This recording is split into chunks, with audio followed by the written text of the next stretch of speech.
And this story that I'm going to tell you is a story against myself. There's nobody to blame in this story except me. But I think it's a story that shows how we have to have these conversations. We have to understand what's at stake, because this that happened to me is what happens if you don't have a conversation. And what I stupidly thought was that there were questions I didn't have answers to, so I made up the answers in my head because I didn't want to have the conversation. And this was when I was caring for my father. And my father was in great health until he turned about 90, till he got to about 91. And then his health started to deteriorate seriously. Nothing particular, he was just getting old. He was just wearing out. He was tired of living. He didn't want to struggle any further.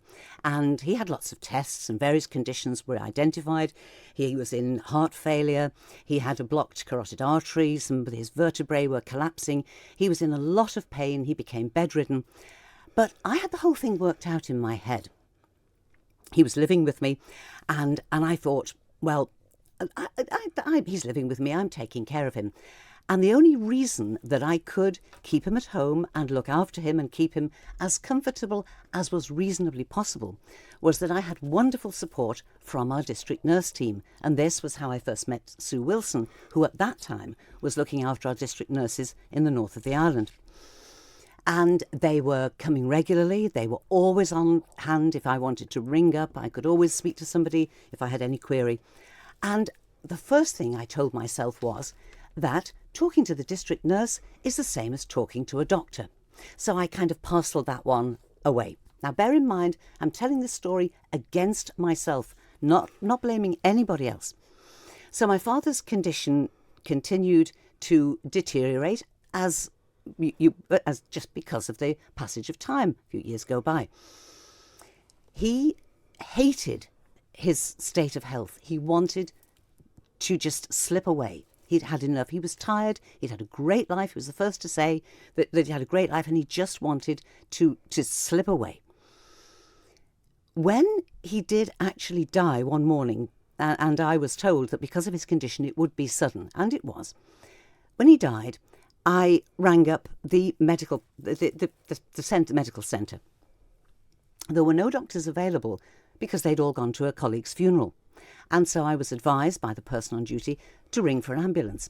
Now, the reason I didn't ring for an ambulance was because I knew that my father had died. This was exactly what I'd been prepared for. And so there wasn't an urgency. I was just told that this was how it would be. So, as advised by the medical practice, I rang for an ambulance. And that was when the whole thing came unravelled and I realised how foolish I had been.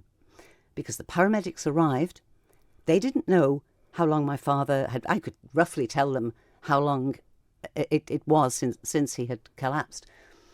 But because they didn't have any details, they had to spend the next 20 minutes trying to revive him. Although both I and they knew that he was dead, which was incredibly distressing. Because if by some minor miracle they had revived him, it wasn't what he wanted.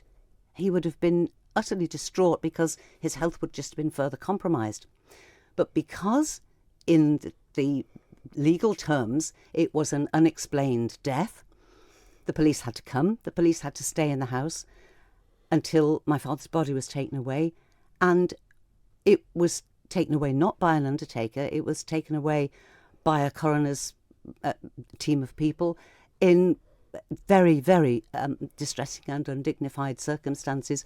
But it was everybody was doing what was right. But it could all have been avoided if I had not been foolish enough to not have the conversations, but to think I knew all the answers.